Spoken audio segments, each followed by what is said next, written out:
तर बघा, आता आमच्या गोठ्यात बऱ्यापैकी तुम्हाला आपला गोठा माहिती आहे, आपले 2 पार्ट आहेत असे. तिकडे आपल्या दुधाचा पार्ट आहे आणि हा आपला गाभण गाईंचा, कालवडींचा हा एक पार्ट आहे. तर ह्याच्यामध्ये सुद्धा 4-5 महिन्याच्या वेगळ्या, 6-7 महिन्याच्या वेगळ्या, 9 महिन्याच्या असे आम्ही पार्ट केलेले आहेत. तर तुम्ही म्हणणार ताई आता आम्हाला गाभा हे का सांगा लागल्या? तर आपल्याला एक आपली कालवड तयार करायला किती सांभाळावं लागते, किती खर्च येतोय.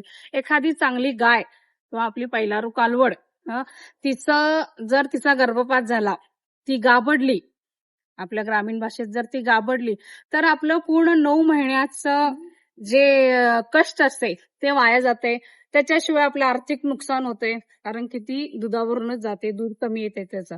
तर मग हा गर्भपात नेमका होतो कशासाठी, का होतो, ह्याची कारणे काय आहेत आणि याला कोणकोणत्या समस्या येतात त्याच्यामुळे आणि याच्यावर उपाय काय आहेत. तर हे सगळं आपण आजच्या व्हिडिओमध्ये बघणार आहे. त्यासाठी व्हिडिओ शेवटपर्यंत बघा कृपया आणि आपल्या चॅनल लाईक करा, सबस्क्राईब करा. मी अर्चना गुंडे, साई गंगा डेअरी फार्म मधून. तर बघा, ह्या गर्भपात होण्याची, गाभडण्याची कारणे तर बघा, एक तर पहिलं संसर्गजन्य, दुसरा आपलं आहारातील विषबाधा आणि आहारातील चुका, आणि तिसऱ्या व्यवस्थापन जे सांभाळतोय आपण गायींचा त्याच्यामध्ये निष्काळजीपणा. तर ही 3 कारणे आहेत. तर पहिलं कारण आहे संसर्गजन्य, जे इन्फेक्शन जे गायींना होते. तर ते इन्फेक्शन जर गोठ्यात ब्रुसेलोसिस किंवा आणि आयबीआर सारखा जर जीवाणू विषाणूंचे जर संसर्ग झाला असेल, तर त्याच्यामुळे सुद्धा गाभण काळातील शेवटच्या जे 7व्या ते 9व्या महिन्याचा जो टप्पा असतोय त्याच्यामध्ये गायी गाभडतात. ह्या जर संसर्ग झाला असेल ब्रुसेलोसिस किंवा आयबीआर सारखा, तर त्याच्यामुळे आणि हा जो संसर्ग आहे, इन्फेक्शन आहे, हे दुसऱ्या पण गायींना होऊ शकते. तर त्याच्यामुळं त्याच्याकडे सुद्धा लक्ष द्यायला गरजेचं आहे. हे पहिलं कारण आहे. आता दुसऱ्या याच्यातील की आहारातील चुका आणि विषबाधा.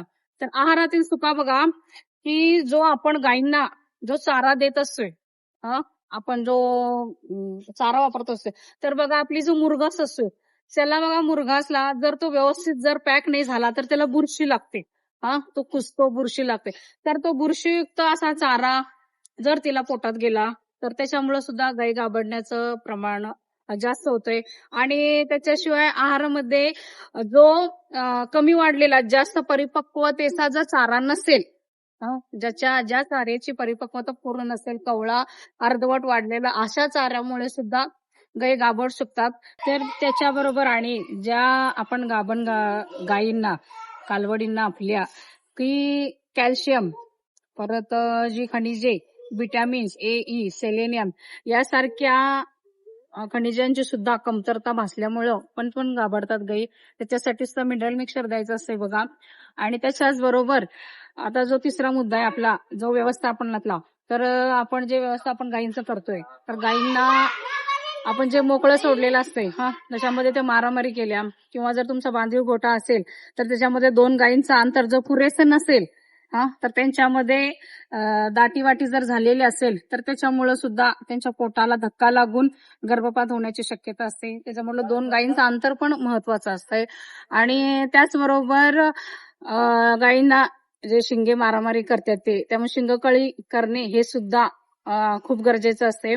आणि त्याच्याच बरोबर गाभण काळात बघा, की अतिउष्णते सुद्धा हे सुद्धा एक मुख्य कारण आहे. कारण की ह्या वर्षी आपल्याला भरपूर उन्हाळ्याचा फटका बसलेला आहे, जाणवलेला आहे. आणि ह्या दिवसात की गाई गाभडण्याचं आणि लवकर येण्याचं प्रमाण बऱ्यापैकी जवळजवळ सगळ्यांच्याच गोठ्यात अनुभवलं असेल, की ह्यावेळेला उष्णतेचं प्रमाण जास्त असल्यामुळं. तर ही अशी कारणे आहेत आणि आता आपण त्याच्यावर उपाय बघायचे. तर या उपायामध्ये बघा, की आपल्याला गायींचे, आपल्या दरवर्षी गायींचा जो ब्रुसेलोसिस, जे आयबीआर सारखे आजार असतात, तर त्याच्यासाठी पूर्ण गोठ्यातील आता याच्यावर आपण याच्यावर काय उपाय करू शकतो आणि काय काळजी घ्यायची गाभण आपल्या गायींची, पहिला कालवडींची. तर याच्यामध्ये पहिला, जे गोठ्यात आपल्या की दरवर्षी आपल्याला गोठ्यातील एक टेस्ट करून घ्या, एक चाचणी लॅबमध्ये, किंवा ब्रुसेलोसिस, आयबीएस सारखे संसर्गजन्य संसर्ग आहे काय नाही याच्यासाठी त्यांची दरवर्षी एक तपासणी करून घ्या आपल्या गायींची. आणि त्याच्याबरोबर जे लसीकरण करणार आहे आपण, ते दरवर्षी लसीकरण करा. पण गाभण गायींचं लसीकरण गाभण काळात करत नाहीत. पहिल्या 5 महिन्यापर्यंतच लसीकरण करून घ्या. आणि जे आपण गायींना गाभण काळात जे औषध देणार आहे ते डॉक्टरांच्या सल्ल्याशिवाय कोणतंही जंताचं औषध किंवा एखादं कडक औषध हे डॉक्टरांच्या सल्ल्याशिवाय देऊ नका.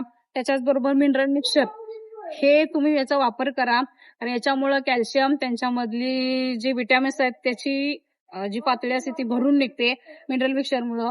आणि जो चारा वापरणार आहे तो बुरशीयुक्त चारा तो कसा टाळता येईल, कारण शक्यतो जास्त मुरघासमधून बुरशीयुक्त चारा जाऊ शकतोय किंवा आपण जे कुट्टी करतोय त्यावेळेला जर तो तसाच पडून राहिला 2-2 दिवसांनी त्याच्यानंतर पण आपण वापरला तर तो कुजलेला बुरशीयुक्त चारा तो द्यायचा टाळा, की त्याच्या विषबाधा होण्याची शक्यता असते त्याच्यामुळं.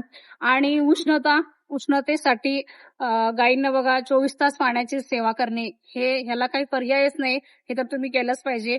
आणि उष्णतेपासून आपल्या गाभण गायींना सांभाळा. आणि त्याच्यानंतर शेवटचं बघा, की ज्या गायींमध्ये 5व्या महिना गाभण गायी 5व्या महिन्याच्या पुढे त्यांना एकत्रित न बांधता त्यांच्यासाठी थोडं लांब थोडं त्यांना बाजूला करा, कारण की ज्यामुळे त्यांचा धक्का लागणार नाही, त्यांचा पाय घसरणार नाही, मारामारी करणार नाहीत. अशा पद्धतीनं त्यांची सोय करा बांधण्याची. आणि मुक्त गोठा असेल तर त्यांना गाभण काळांचा एक पार्ट सेपरेटच करा.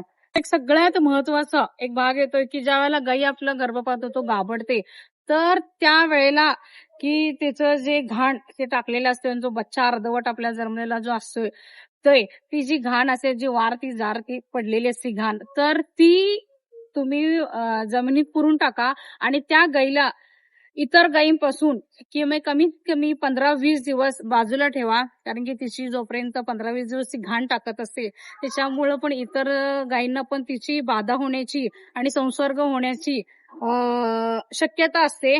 त्यामुळं जी गाय गाभडलेली असते जिचा गर्भपात झालेला असतोय त्या गायीला कमीत कमी 20-25 दिवस 15 दिवस इतर गायींपासून वेगळं बांधण्याची सोय करा. आता ही माहिती कशी वाटली तुम्हाला, व्हिडिओ कसा वाटला ते कमेंट करा, लाईक करा आणि आपल्या चॅनल सबस्क्राईब करा.